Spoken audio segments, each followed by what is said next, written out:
Welcome to Your Music Saved Us, where two friends blast ourselves into the past to relive and recontextualize the alternative Christian music we grew up listening to in the 1990s.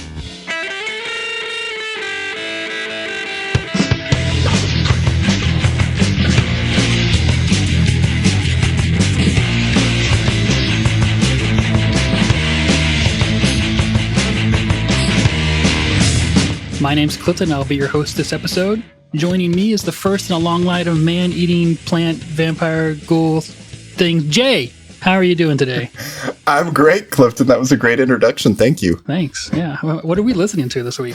We are listening to Blaster the Rocket Boys' 1996 album, Succulent Space Food for Teething Vampires. Succulent space food for teething vampires. We might have to come back to that. Okay. All right. How hard was it to find this to listen to? Now or in the past? All. Okay. Surprisingly, this is on Spotify, which is pretty much where I listen to music now. They put almost like a greatest hits or kind of compilation thing of some of their albums on Boot to Head Records is on Spotify. They made an album after that. But it's under the name Blaster the Rocket Man. Yep. Not boy. Yeah, That's because Blaster the Rocket Man. They switched their name on their final album, which was released on Jackson Rubio, which sadly, side note, none of the Jackson Rubio recordings seem to be on Spotify, which sucks because I really like the Mer Babies and a couple of the other ones and would love to talk about them. We'll just have to track them down. But anyway, yeah, they changed it to Blaster the Rocket Man. That album is not on Spotify, but pretty much all their other stuff prior to that is. So the album on Spotify is called The Anatomy of a Monster, and this is the first 16 songs on that album is this album. But you're going to miss the half-hour live cornerstone at the end of the album that's on the CD. Yes, which has some live music and then a lot of preaching, but we'll talk about that later. Yes. It's also available as a playlist on YouTube, I found, and that does include the cornerstone. There you go. So tell us a bit about the band. It looks like they formed in 1994. They are from Indianapolis, which off the top of my head, I can't think of a lot of other Christian bands from this time period that were from that area. And evidently, Dan Peterson, aka he goes by Autobot, came up with the idea for a punk rock opera called Blaster the Rocket Boy. And it's one of those things I think that never really worked out, but he liked the name. So he formed a band. And his brother Dave was on drums, and then a couple other guys. It looks like Michael Schaus was on bass, Chris Dickens on guitar, but his brother evidently was only 13 when they formed the band. Oh, wow. Played drums, and evidently he was the main songwriter for most of the stuff, which is really impressive. Usually the drummers aren't the main songwriter, and especially when they're the youngest member. This is 2 episodes in a row, though, where Newsboys, that was the case, too. Good point. Yeah. They put out their first album called Disasteroid on Boot to Head Records, and I'm not exactly sure how, I think his name's Caleb, that ran Boot to Head from Portland, how he heard about this band from Indianapolis. I'm going to guess Cornerstone or something like that. They put out their album. It's called Disasteroid in, I believe, 1995. It was only on tape, which was also kind of a weird thing at the time, kind of the Christian scene. I know tapes are real cool right now, but back then that was definitely not the case. I remember the tape was bright red, which was also kind of a cool thing. But this album came out in 1990. It's actually debatable. Late 96 or early 97. And this album has been messing with my head. And I'll talk about why in a minute because I can't exactly get the release date right. After that, they released what was kind of their final album on Jackson Rubio Records. And they changed their name to Blaster the Rocket Man. The last album was called The Monster Who Ate Jesus. And I think that came out in 98 or 99. 99. That was kind of the end for the band. I think they broke up in the year 2000. They've put out a few things since then, or at least using the name Blaster the Rocket Man, kind of off and on. But that was really kind of their last main thing. I think they've had a few reunion shows as well. But the singer lives in Scotland now, which we can talk about later. So that makes these things a little bit difficult. So why did they change to Blaster the Rocket Man? Just to make it harder to find them on the internet? You know what? I don't know that that's ever been clear when I've read stuff. I'm guessing it's just like maturity. They didn't feel like they were kids anymore. And so it's Blaster the Rocket Man now. And I always want to call them Blaster the Rocket Boy because that's just how I knew them and loved them more. But you're right. Pretty much everything now to find them is under Blaster the Rocket Man. Yeah, if you want to do a Google search, you're searching for Blaster the Rocket Man to find anything. True. How were you introduced to Blaster the Rocket Boy? Probably like almost everyone, unless you probably lived in Indianapolis or were following Boot to Head Records really closely. I heard one of their songs on the I'm Your Biggest Fan compilation put out by Tooth and Nail, I think in early 96 in the springtime. I think for a lot of people, that was one of the main songs that really stuck out on the compilation. That was kind of the first appearance of Blaster the Rocket Boy for me. And I'm pretty sure I was actually one of those people that sat down and looked at the address and ordered the tape. So that was going to be my next question is how did you find this album? You obviously looked into them. Well, yeah. So and this kind of gets to some of the questions about my first experience and everything else with them. I liked it so much that I'm almost positive I ordered the tape because I remember having that tape. It was the only thing by them at the time. And then in the summer of 96, I went to Cornerstone for the first time and I saw them live and it kind of blew my mind.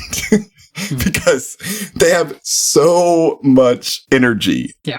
And you can see a few clips of that show on YouTube. They're not great quality, but you can see a couple of them. And it's kind of fun to watch the intro to the stage because some of them have guns and they're dressed up in like white shirt and dark pants. And I don't know, they look like they murdered somebody on the stage and that person is lying there for about 5 minutes while the band starts playing before they finally clear off. Just kind of theatrics that I had never seen before. Yeah. And a real kind of like punk energy that I hadn't experienced either. You know, I grew up in the church. I grew up listening to Christian music. Like a lot of people that are probably listening to this, a lot of my first exposure to punk was like MXPX and stuff like that. So, you know, it's summer of 96.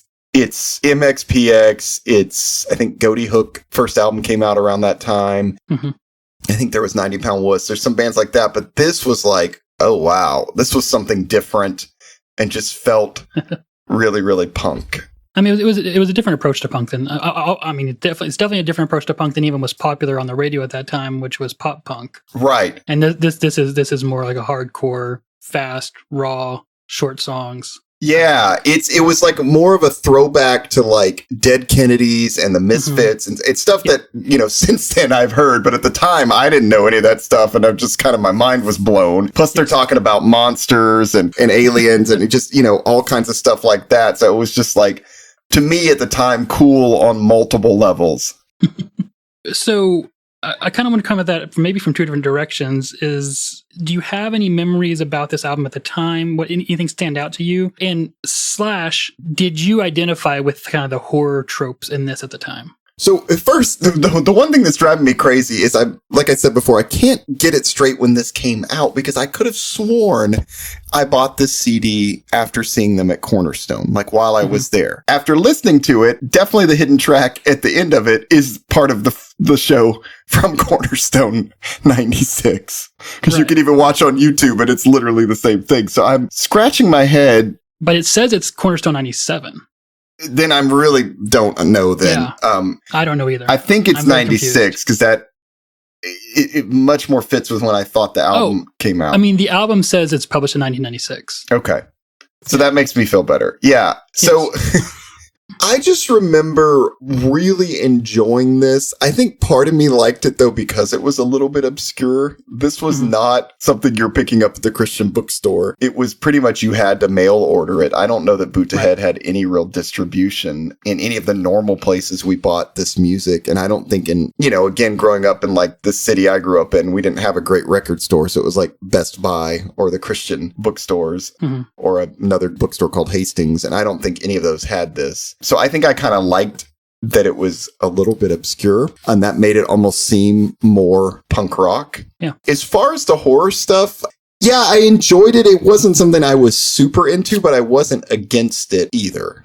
I thought it was fun and I liked that it was just something really different. And at the time, it's funny, we'll talk about it in a minute, but at the time I thought they were being kind of clever with some of the kind of analogies and comparisons they were making between Christianity and some of the kind of horror themes. Yeah. I'm not sure I feel that way now, but at the time I thought it was pretty smart and clever. I'd never owned this album, but a friend of mine had mail ordered it. So I heard this album in high school and I liked it, but it was never, I don't know why it never really stuck on me in the same way that even similar things like, the early 121 was kind of the same approach to hardcore punk. And I loved that stuff, but for some reason this never stuck on me quite as much. Although I remember the entire album. So I obviously listened to it a lot. Yeah. So, but I just never owned it for some reason. I don't know if I don't know. Yeah. It was definitely catchy because I definitely remembered all the songs as well, even some that I hadn't actively been thinking about before this. And so it's clear that they wrote catchy songs that stick in your head. Yes. And that I'm remembering 25 years later. And this has been stuck in my head and I've enjoyed it. Yeah. Yeah. That's the thing. And I guess we can jump ahead to a little bit of the music is, I mean, I really musically, I really enjoyed this. It's good. It's catchy. The production could be better, to be honest. I wish I mean, maybe a little bit, but what do you want for a punk album? You're right. I mean, it is very punk. It is. I would love it if it was, I don't know, just maybe a little cleaner in parts, a little louder in parts. But it's not like an early 90s bedroom recording. Yeah. It was done in a studio. You're right. It could be much worse. I think going into this, I realized how much I enjoyed these songs at the time. And I feel like they're doing quite a few fairly creative things. Again, I'm not an expert on maybe some of their influences. Like, I don't know the whole Dead Kennedys catalog. I don't know all the Misfits songs. And I know some people said they did like Man or Astro Man and some other bands that I have not even listened to. So maybe they're not as original as I think they are. But for me, a lot of this stuff felt kind of new and fresh, especially at the time. Yeah, and even if they're pulling strong influences here, they're doing it with excitement and love, I would say, and so it's hard to fault them for any of that. Yeah. And I actually had a hard time. I when we listen to these, I will sit down and take notes as I listen, and I had a hard time taking notes because I just found myself listening to the album and enjoying it. And so I had to eventually force myself to go back, and I just eventually took notes of all the little fun moments that are in the album. Yeah. Yeah. And the songs are so short. They are. So I'm starting to try to type a few things as I'm listening to one, and I'm like, it's 2 songs later because it's moved so quickly. This was also one I was really grateful that you do have the original album. We were able to look at the lyrics. Yes. Although some of the songs' lyrics are not on there, which we can talk about in a minute, which is weird. But I needed it for sure for parts of this. It was difficult. Well, let's jump in. Let's talk about American Werewolf.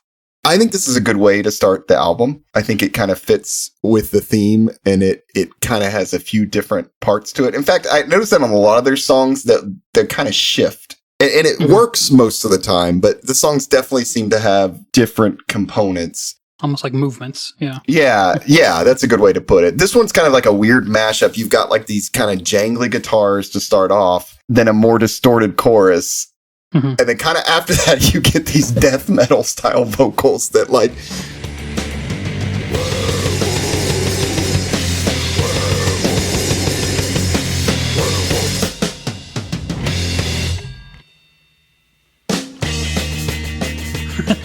That's not actually really in any of their other songs. A couple other times they scream, but not exactly like.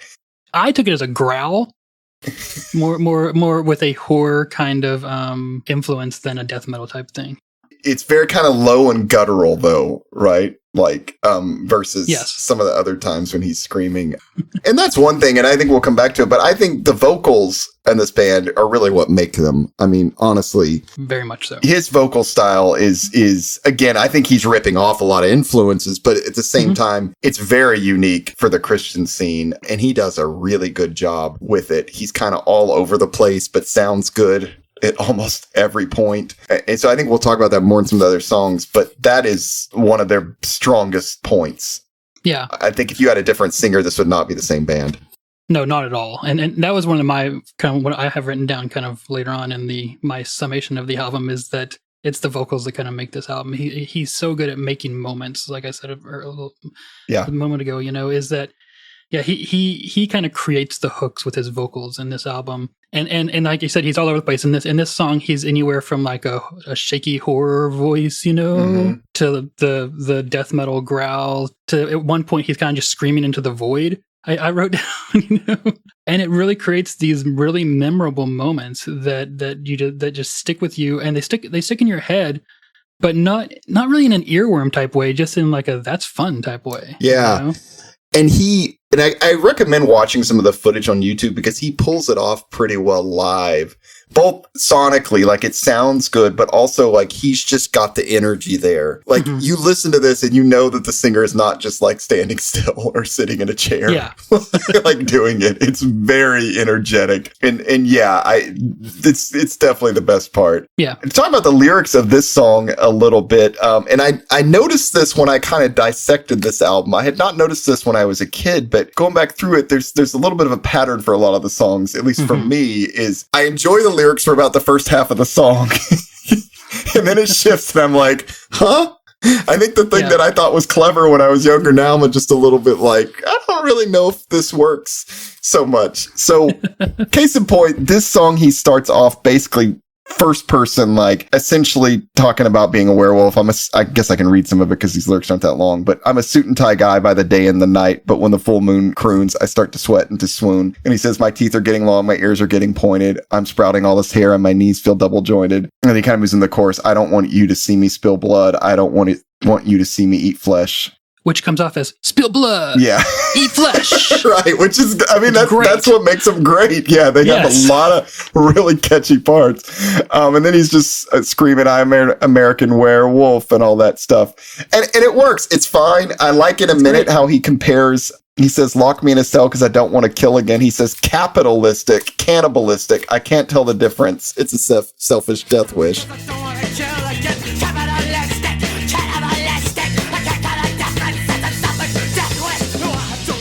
And of course, I love when he's comparing cannibalism and capitalism and stuff. And I totally didn't get that when I was, 16.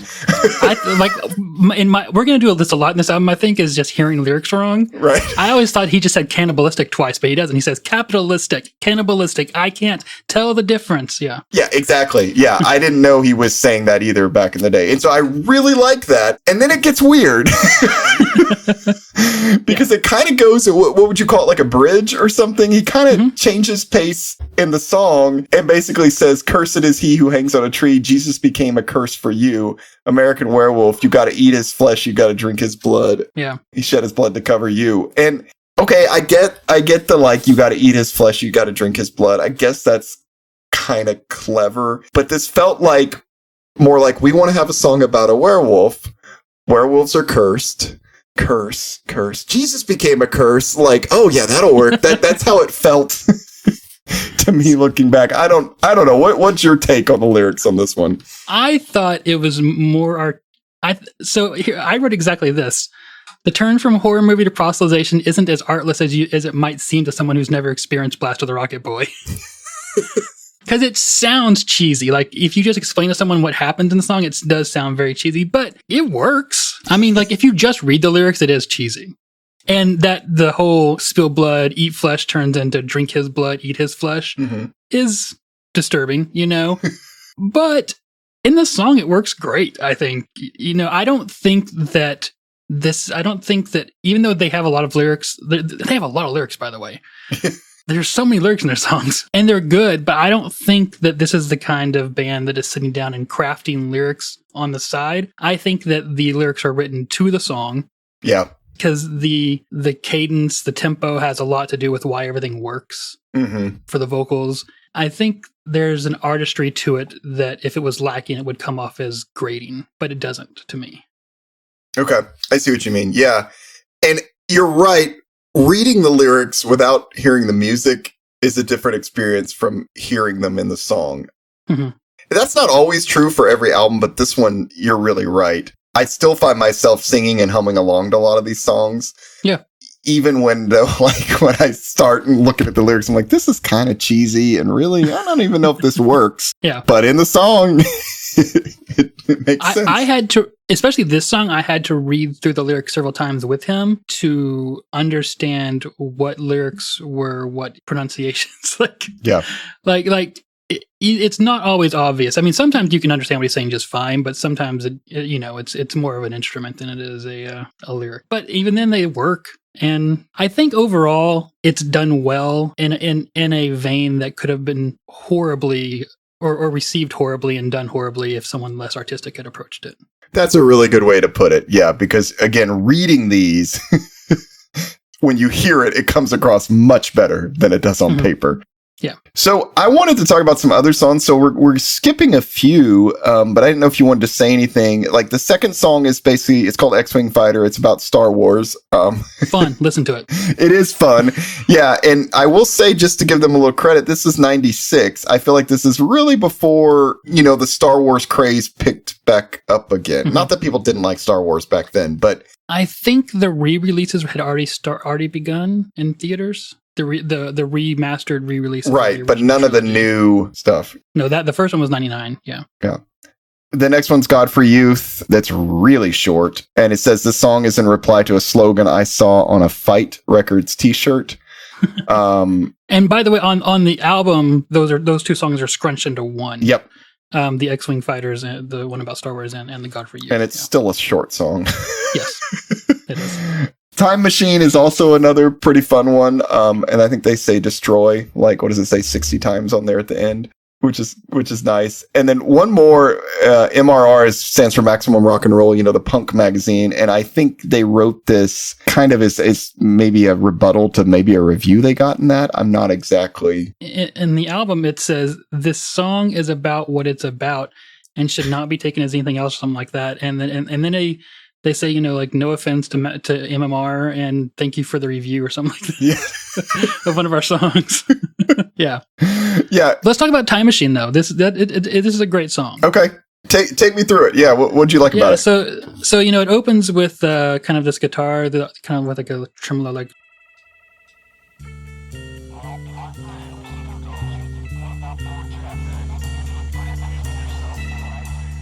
It's another one of these songs that has great moments. For the chorus, it's this hardcore punk song where everything just drops out. And I don't know if he's doing this, if Otto's doing this, or if it's a sample of something. But the chorus is basically got to destroy and then everything drops out except for the bass, which kind of slows down and goes doom doom doom, and then the time machine. Yeah, I like that part a lot. Right. Yeah.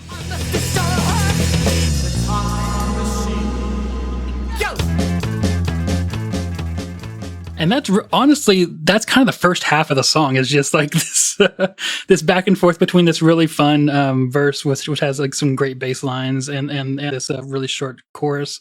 And then at 1:45, it kind of kicks in again with this hardcore punk. And yeah, he goes into this destroy, which the lyrics literally say destroy 60 times.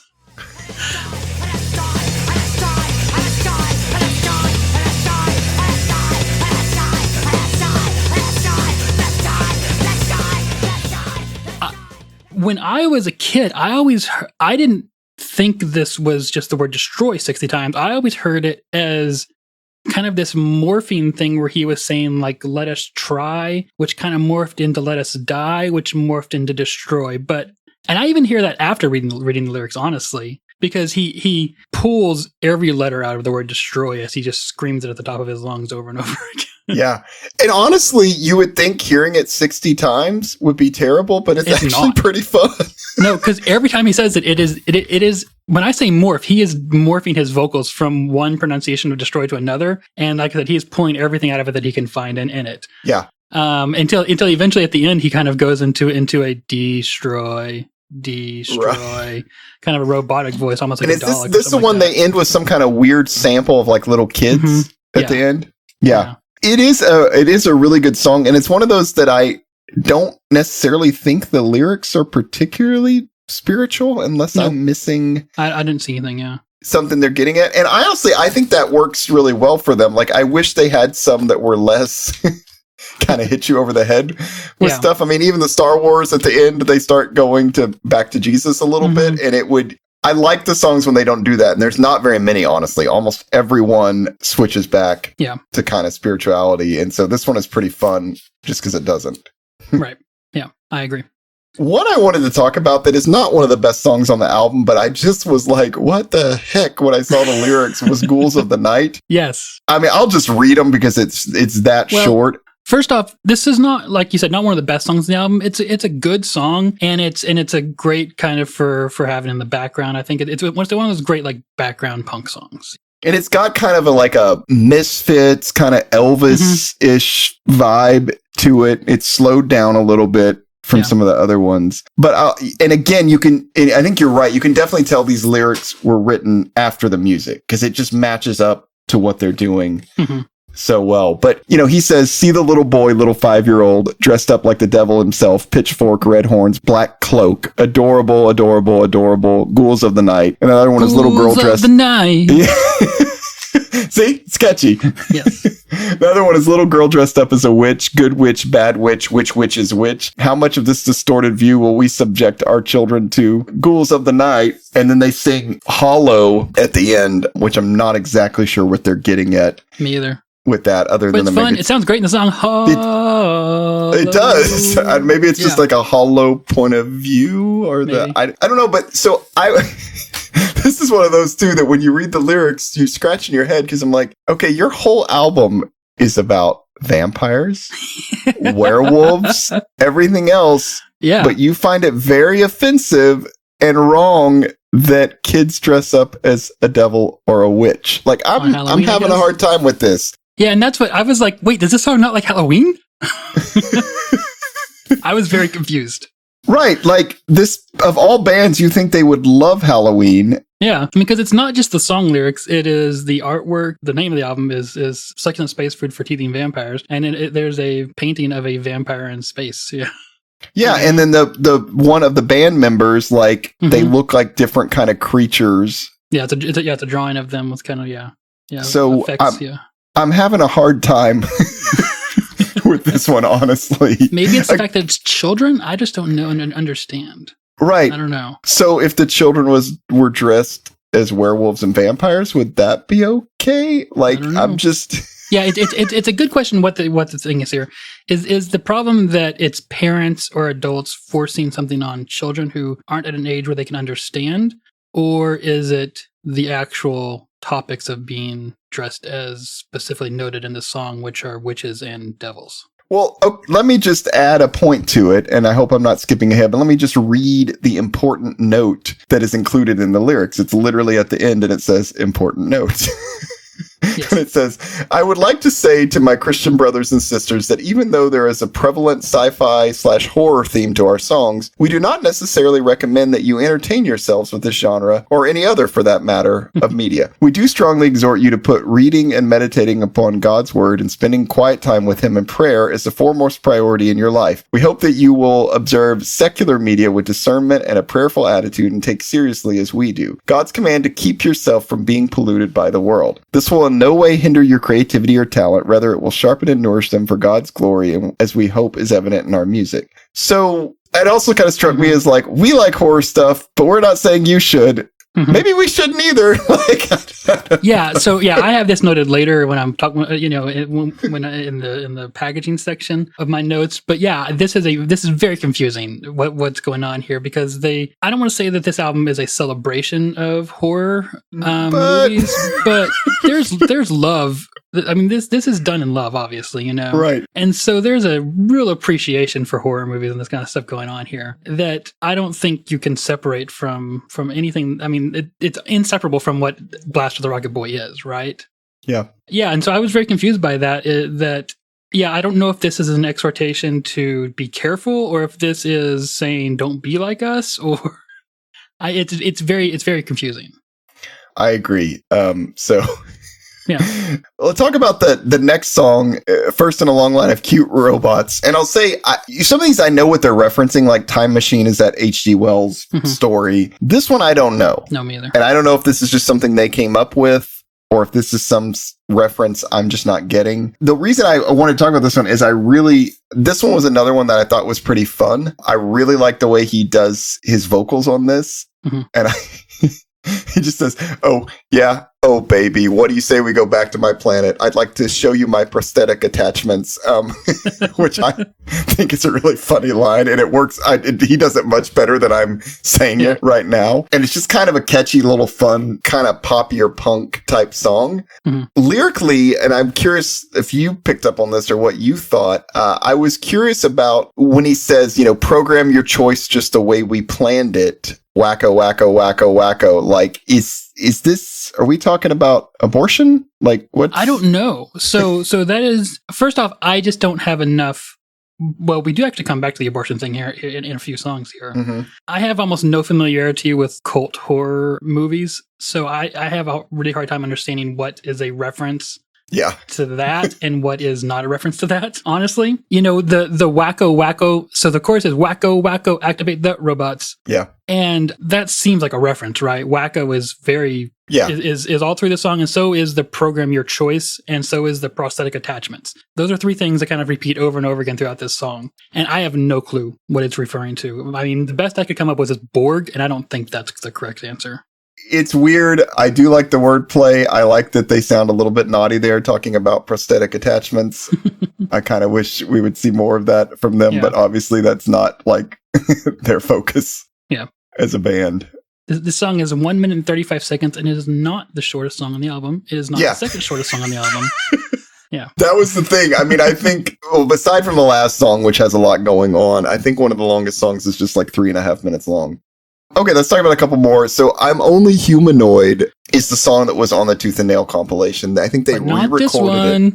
Right, they re-recorded it for this. And to be honest, I didn't listen to it versus the other recording. Well, I can tell you the differences just from memory. So tell us the differences. What are the differences? First off, is the I'm Your Biggest Fan version on Disasteroid? Yes. Okay. That makes more sense to me now.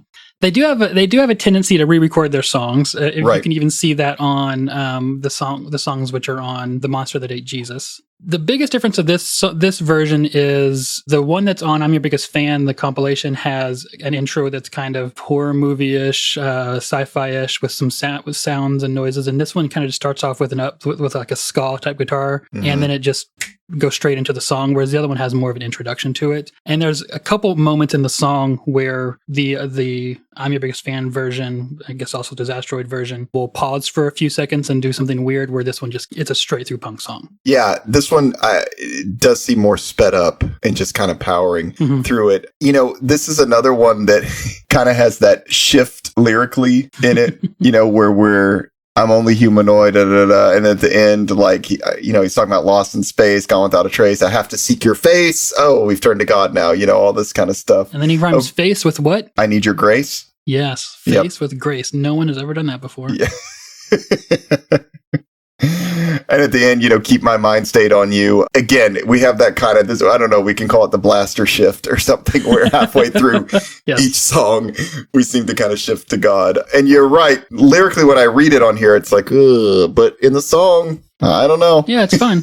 It seems to work. Yeah, so. And both versions of them had the same lyrics and have largely the same vocals. Yeah, which are really fun. The verses in this song, they have dual vocals going on, and they're really messy, and they're not like the two people are not singing the same thing at the same time, but not so different that it makes a lot of sense. It's just different enough that you have a hard time following what they're saying.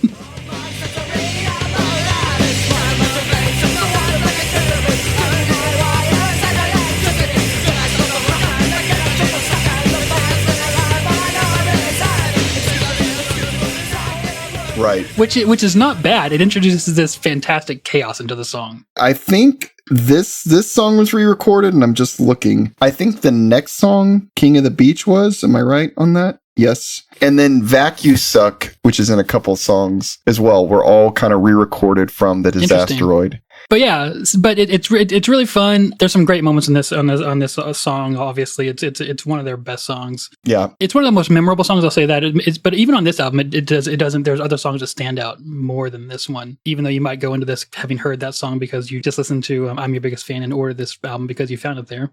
I think this was kind of the fan favorite, and I wonder if that's maybe one of the reasons they put it on this album. But there's some great moments in the song. You know, there's a part where he says, "When I start to rock, I get a jolt, a shock, Yeah. Like it's."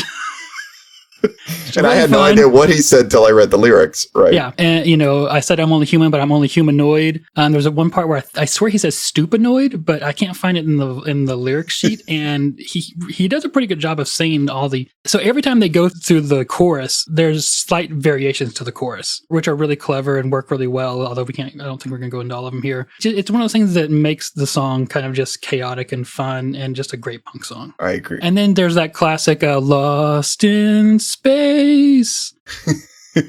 So I'm going to skip King of the Beach. It was on Disasteroid. Honestly, all these songs are good, so it's hard to skip talking about them. But I want to talk about All the Way to the Blood Bank, because this is one of the longer songs on the album. And back in the day, if there was a single that I had to pick if I was making a mixtape, which I did sometimes, this was the song I put on there. I agree. This to me, this is a standout song from the album. Yeah, I really liked this song. It's kind of got a good variety of their styles in this song. And I think this is one of the songs, if you wanted to show someone kind of like what is this band about, it kind of has a little bit of everything in this one. It's a little bit like American Werewolf, and then it's not like their fastest song, but it's got some shifts in there. I like how he starts with he's a vampire, and the way he says it sounds like something out of a horror movie. Yeah. He's a vampire. She's a vampiress. Yeah. And, you know, he talks about going to the closet to make a deposit, you know,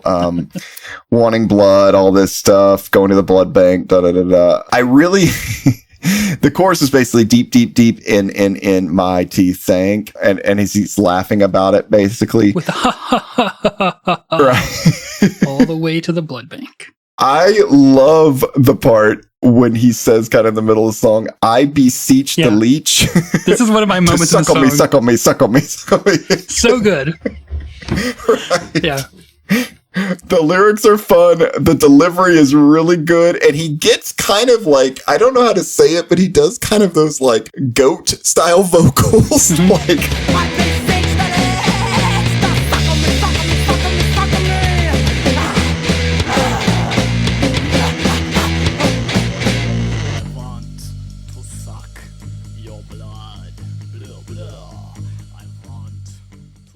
where he literally sounds like a goat almost at one point, just really high, like vibrating his voice kind of thing. And it's just fun, you know. There's a part where he says, I want to suck your blood. Right. Blah, blah, which is listed in the vocals as in German type accent. In the lyrics, sorry. Yeah. And then he screams vampires. And this is another one I didn't know what he said till I read the lyrics this time.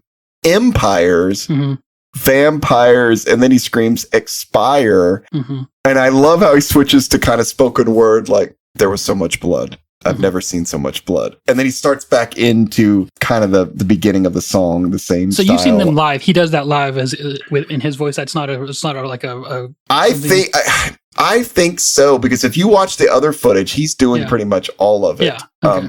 He's like superstar of this for sure. Not that the other people weren't doing their part, but it's just, he's kind of heads and shoulders above so many vocalists in a lot of the bands, you know, so very, very good. That part where he screams vampires, I always thought he screamed vampires, vampire, that's my name. But yeah, the actual lyrics are even better. It's not often that you read the actual lyrics and you're like, that is so much better than what I heard.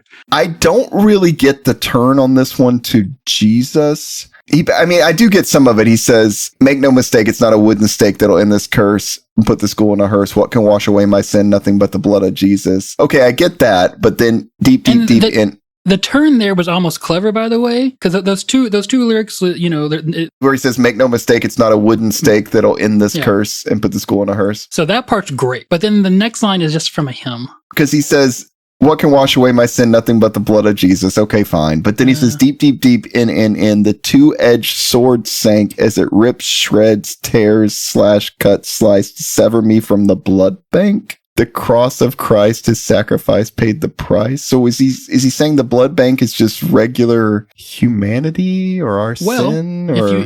I think so. I think this gets a little more theological, actually. because in Christian theology in the Old Testament, it took a blood animal sacrifice in which, you did use a sword or a knife to cut the throat of an animal to spill its blood. Whereas in Christian, the change that Jesus made in Christian theology is that he took a one-time sacrifice to replace the annual animal blood sacrifice to wash away sins. Okay. All right. So it's kind of visceral there if you think about it, but I think he's literally saying like severed a bodily, fleshy connection to the old ways.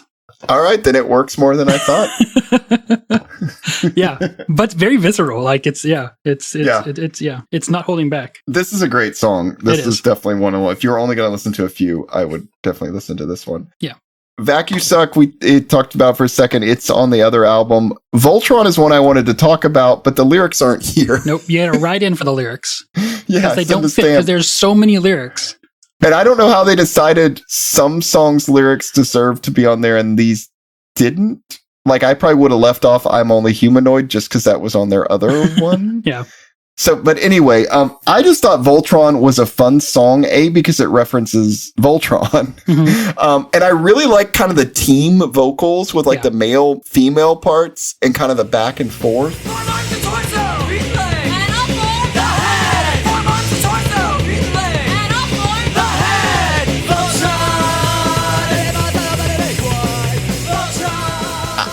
That's definitely not anything you were hearing in any of the Christian music, I feel like, at the time. And this it felt clever the way they did it, and it really did feel like a throwback to the actual show. Other than the back and forth lyrics, I found this song kind of flat and boring. I don't know. Okay. Yeah. I thought it was the one where they brought the least kind of like fresh energy. I mean, I know at one point it was just like Voltron, like that's all they had to go with. But I just enjoyed kind of the back and forth and was not anything I think I had ever heard prior to this. And it's another one I put in my notes. It says it makes me think about what they could have been like maybe without all the spirituality. Just because I think when they're not doing that, it's pretty fun. There's the fun part in the song that says, if I scream, then you scream. We all scream because we're a team. Right. Which kind of is like, I guess, if one of us is hurting, we're all going to hurt because we're a team. And that is funny. Well, I'm skipping a few songs because, again, this album has like 17 songs. But let's talk about Deploy All Monsters, the last official song on here, because I feel like you have to cover that one. Yes. It's basically talking about monsters coming to destroy cities. Mm-hmm. And it gets to the idea of like destroying everything you've spent your life doing. It's kind of the way I took it. He says there's a gigantic eyeball peering through the window of your office at the top of your skyscraper corporation. You take drastic measures to secure your earthly treasures. Now the end is coming. Giant monsters topple. Hip, hip, hurrah. All this. Like, basically, everything you've done is gone in an instant. Mm-hmm. Which I do like that message. Kind of the idea of what's really important and what should you be working for in your life. But then they talk about... Mm-hmm. Then they talk about it's all gone. They said they bring it down to splinters. Family planning centers. There's the abortion thing. And all the ungodly racist organizations. But that they bring down to splinters family planning centers is way too reminiscent of bombing family planning centers. Yeah. Guys. They're... I agree. There's also not a lot of nuance there because I'm sure they didn't know this at the time, but family planning centers do a lot more besides just abortion. Yes. But they do mostly more than abortions. Yes. Right. And there's another one where I feel like there was a little bit of a stretch. Like they've got a good theme going and then they're like, how can we stick something more spiritual in there? So then they say like they breathe fire burning all your porno buildings. Like, I don't know what the hell is a porno building? maybe it's like an adult bookstore. Maybe it's like where they film the pornos. I don't know. Right. I just like how they use family planning center. They don't say abortion clinic, but then they say porno building, which I've never heard of. Yes. You're right. And then the next line is fervent heat melts it all in the day of visitation. I don't know what that is. I'm guessing that's like the second coming. Maybe. Oh, okay. I mean, maybe, right? Sure. Day of visitation. Yeah. That makes more sense than anything I was going to think of. And he's like, hip, hip, hurrah, you're the man. Hip, hip, hurrah, your own king. Hip, hip, hurrah, so what? You know, hip, hip, hurrah, you're dead. Which, again, like, I kind of like where they're going with this. Then they do kind of a monster roll call. Yes. Which is pretty fun, talking just the name of different monsters and stuff. Some from, like, what does he talk about? Godzilla, Mothra, a bunch of different stuff. And then they kind of shift. They kind of have a surf guitar sound when they shift into that, which is kind of fun. And then they kind of shift to like destroy again. And he talks about destroying pretty much every city you can think of around the world. Yeah, the lyrics say destroy blank. And the way it's done is pretty funny. It's like, destroy. You like, it's not like the other song where they're saying 16 times. Yeah, it's like so full of joy. It's a fun song and it's a cool way to end. And I think it's about 7 minutes long. Yeah. But it's a really nice way to end the album. I would argue that they should have left it there and not had the live stuff with the preaching. Probably so, yeah. Because the only thing that stands out from the live show is the preaching. We could talk about that. There's kind of a hidden track. I don't know. How long is it? Like 20-something minutes long? It's half an hour. It's 28 minutes. Okay. Yeah. Wow. So I think they were basically like, how much space do we have on a CD? Yep. Oh. It is an exactly full CD, 81 minutes. You used to make compilations. You know how long a CD is. It's been a while. Yeah. So, okay, 81 minutes. All right. And they basically just like took the recording from Cornerstone, made sure they kept the preaching part and stuck whatever songs, they could in there. But it's over 10 minutes worth of preaching. Yeah. And it's really awkward preaching too, because he says that he's been accused of proselytization, but he doesn't know what that word means. And then it's just this very weird presentation of the gospel. To the point that if you can listen to what he just said and figure out what Christian theology is, like good on you.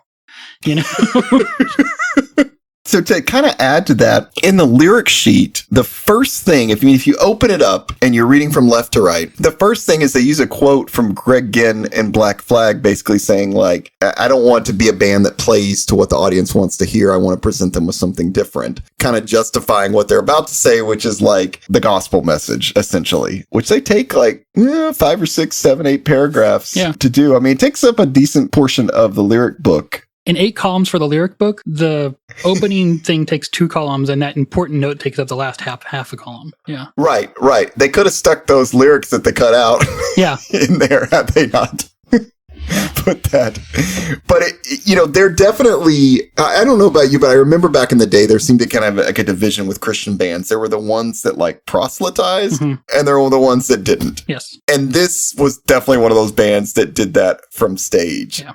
And I kind of remember back in the day, at least for part of my life, thinking like the bands that did that were the ones that really cared and were really passionate about God. And like, those are the really, that preach from the stage. Blaster definitely fit that bill, at least at this time period. Yeah. One of the things that stood out to me listening to his presentation of the gospel was Tim talking about the fact that they don't, and I don't know this, just from what he said, is that they didn't typically play to Christian audiences, which makes sense because there probably wasn't a big Christian music culture in Indianapolis where he's coming from. So they probably just played with whoever's playing music. Yeah, this is one of those, we talk about the Newsboys or we've talked about the Supertones where like they're more playing to Christian audiences. And these guys are just as spiritual in their lyrics, but because of the style of the music, because of where they were located.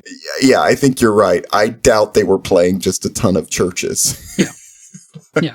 I don't see many church-going people being okay with this kind of stuff. No, just the music itself. And I mean, leave out the horror theme, and just the music itself is going to scare them off. The horror theme alone will scare them off. There's too much here to take into a church. Yeah. For sure. One other thing I wanted to touch on in the lyrics notes here is that Deploy All Monsters ends with the name Andrew Harmon in quotation marks. Literally, it says destroy blank, and then it says Andrew Harmon. You're right. Who is Andrew Harmon? It has that verse from Isaiah. Who is Andrew Harmon? Did we Google Andrew Harmon? I Googled Andrew Harmon. There's like plenty of Andrew Harmons out there, but I don't know who it is. There's too many of them, and none of them are particularly famous. Good question. Well, that's a mystery. If anyone knows, please let us know.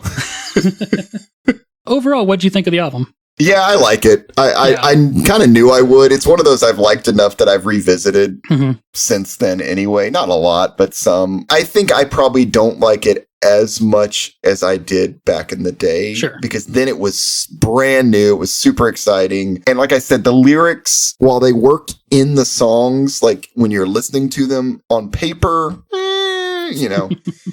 not as much. Although I will say, I think they had some growth. If I remember much about their next album, is I think the lyrics were quite a bit more sophisticated. I think they were growing with that. And in a minute, we'll talk about kind of where are they now. And he's still making some music. And yeah, he's definitely more sophisticated with his lyrics. That's good to know. I thought that overall, we've talked about another fun album that we talked about was Supertones, Adventures of the OC Supertones, their first album. I will revisit this 100 times for every one time that I revisit Adventures of the OC Supertones. This is just such a fun and exciting, and it's just one of those albums that you can put on and scream to the parts that you don't know and rock out to the other parts and do whatever you want to do. It's just one of those great albums to have on.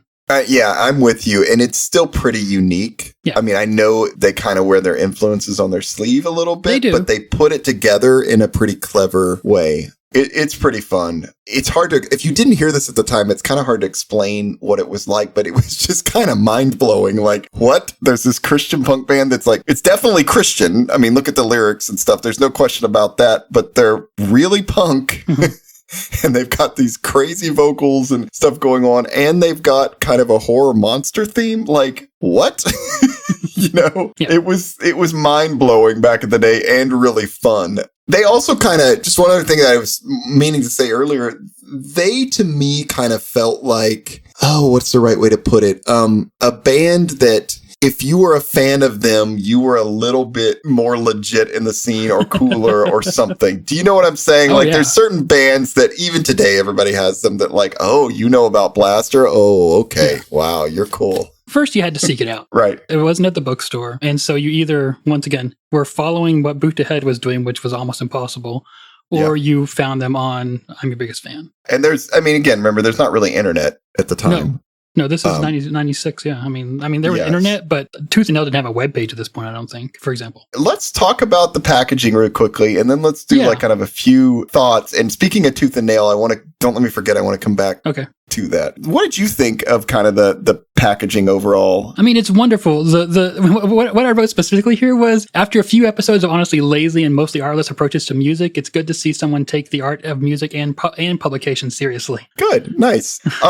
You could definitely tell they don't have the budget that some of the other ones did, but I like the cover, the design. It's kind of a throwback to maybe like a 1950s sci-fi / horror type thing, and the bottom's kind of got the credits. It's a painting, and like I said earlier, there's a vampire, and there's also a human, and they're both in like these fishbowl kind of astronaut suits. The human is screaming, although the human also has his skin exposed directly to flesh. Maybe that's why the human is screaming. I don't know. It definitely communicates to you exactly what you're going to get in this, what to expect maybe in this album. And when you flip the album over on the back, and I guess this was like kind of cut and pasted together is my guess. Yeah, so actually if you look at the front of the album, it says, the cover art is done by someone here, I forget. And then it says that the clip art is done by Otto and his wife. Okay, there you go. So yeah, it's literally just like cut and pasted art for putting different things together. Yeah.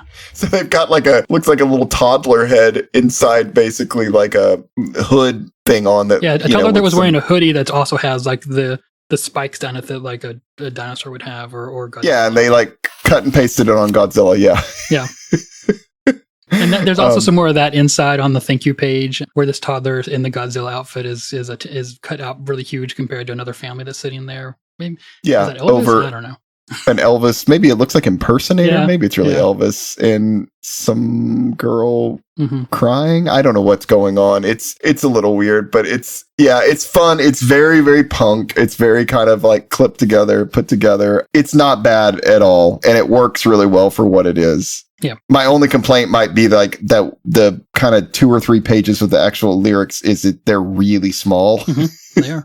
And I'm kind of grateful that you scan them in and I can zoom in because they squeeze a lot onto a couple pages. And the CD itself is like some show posters, but on it everything is is abbreviated. It's Blaster Rocketboy is just BTRB on the CD, and Succulent Space Food for Teething Vampires is SSFFTV. And I think that's kind of how the album got referred to. Yeah, and the album is almost always referred to as SSFFTV. So if you want cred when you're talking about this album, you do not refer to it as Succulent Space Food for Teething Vampires. But can we just talk about that for a second? Because I think the title is fantastic. It is. It's a really good title for the album. Yeah. And they took some time to think about that. Yeah, and I don't know that it's tied into anything specifically on the album, or so much it's just a great phrase, you know. I think the recording quality could have been better. You're right. It could have been worse too, but it would have been nice maybe if they'd gone to a little bit better studio, had a little more money behind this, but I'm grateful for what we have. I guess the thing I keep coming back to, and a lot of people have had this thought, and I can't find anything on it, but like, why were these guys not signed to Tooth and Nail? Like, I mean, other than maybe they didn't want to be, like, I don't know. They're more talented than half the punk bands that were on Tooth and Nail. And it's not that Tooth and Nail was against the horror thing, because they signed that band The Deadlines later. So this band is way better than that band. The Deadlines are super boring.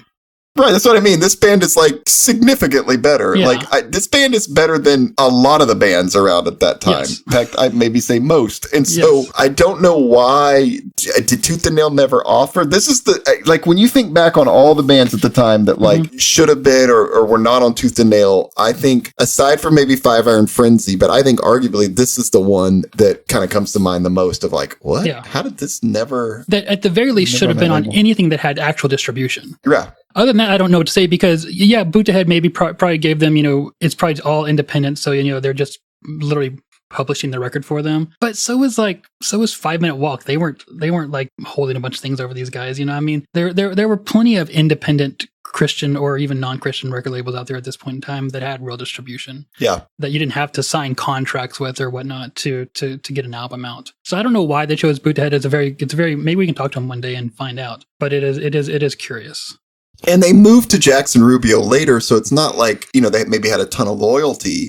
I just am like, Tooth and Nail, what happened? Like, I felt like these guys could have been even, I want to say even bigger, because I don't think they were that big. Yeah. So they could have been a lot bigger than they were. Who knows?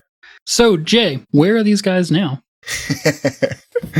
Okay, I don't know for everyone. I mainly know for Dan and Dave, like Dan the singer and Dave the drummer. So Dan is in Scotland. He, I think, just got his PhD. And let me just read you a couple lines. This is from his research study. I'm on the University of Glasgow's page. He says, I'm researching what I call an echo-monstrous reading of the United States Southwestern fiction of Cormac McCarthy and R.A. Lafferty. My work fits into the discipline of echo criticism, especially the recent development known as material echo criticism, with its emphasis on biosemiotics and storied matter. My research ties ecological hermeneutics into the burgeoning interdisciplinary field of monster studies. There's more, but I'm already like, okay, I don't know what some of these words mean, and so I'm having it. Okay, so echo. Okay, when you first said echo, I was like, what the hell is he talking about? Sorry. Maybe I should say eco. Yeah. Here, let me read the next line with the correct way. An eco-monstrous reading locates and analyzes uncanny alterity and grotesque hybridity in land, biota, climate, and various other members, elements, and aspects of the environment as evoked in literature. Like, I'm lost already. He should read Kim Stanley Robinson. Okay. Yeah. So there's that. But a couple things that are interesting. So he actually funded his PhD with Indiegogo, and you can still find it online and watch Daniel kind of talk about his program and why he's doing it. And he even references the band at one point. And I'm pretty sure they kind of, as rewards for the campaign, had like band shirts and stuff you could get. In fact, you can still order them. They've got one of those kind of print on demand. Is that threadless? Yes. Yeah, which they actually look pretty cool. So he's doing that. Just a couple other things he put out, and this is on Bandcamp.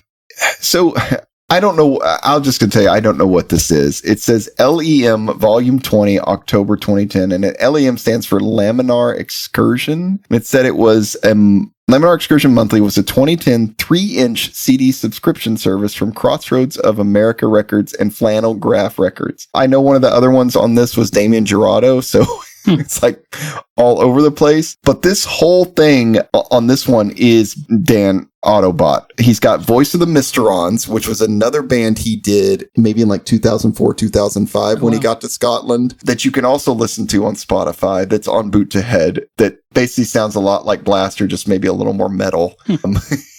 He's got something called Dr. Nobot, which is still him. And then he has some Blaster the Rocket Man songs on there. We'll link to that. One other thing I just found yesterday, I was looking at this, is his SoundCloud. And there's all kinds of really weird stuff on there too. Some spoken word, some kind of songs that are going place. One is a cover with his brother of Hollywood Babylon from the Misfits. There's a song about Swamp Thing. I mean... It's weird. You should definitely check it out. Lots of strange stuff. So his brother Dave, the drummer, actually played in the Huntingtons for a while. I think Clifton, he may have even been in 121, or maybe I'm thinking of somebody else. But regardless, he was in some of those Philly bands, because I know for a while he lived in Philly and played with some people there. And he played with the guy, maybe I'm thinking of Adam, who I think used to be in 121 and was also maybe in the Huntingtons too. My apologies. As a drummer? I got all this wrong. I'm talking about the drummer. So they had a thing called Adam and Dave's Bloodline that they played in for a while. Okay. And that is all I know. I don't know about the other members. But for good or bad, this is kind of one of those bands where you really focus on the singer, just because that's where everything is going on in the songs. So, Jay, do you have an award for this album? I do. We're going to give this the Vocals Make the Album Award.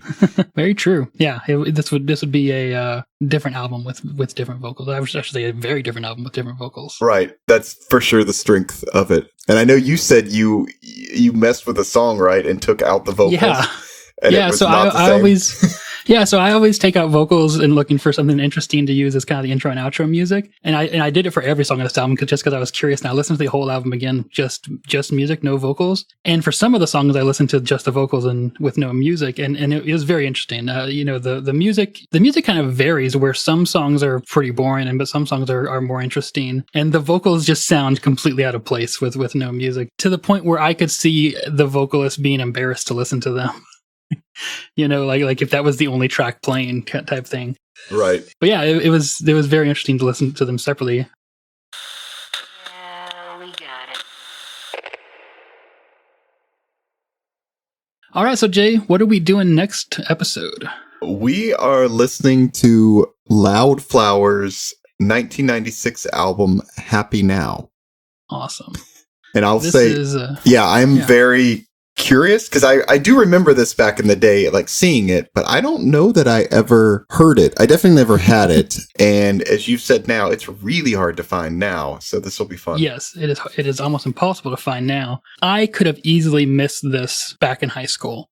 I'll tell the story of how I found it on the episode. But yeah, and this is one of those ones that I can still put on today and just listen to. It's nice. It's really fun. Yeah.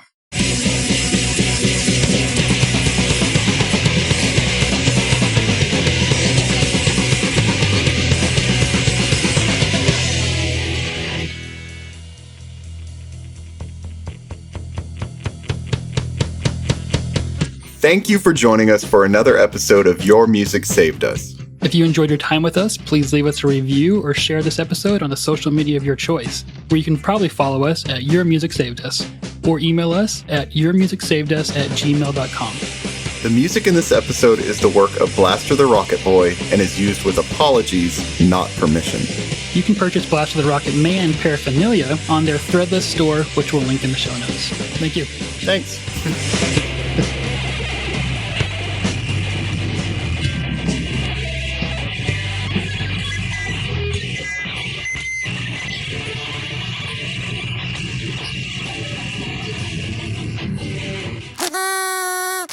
Melody class, melody class, melody class.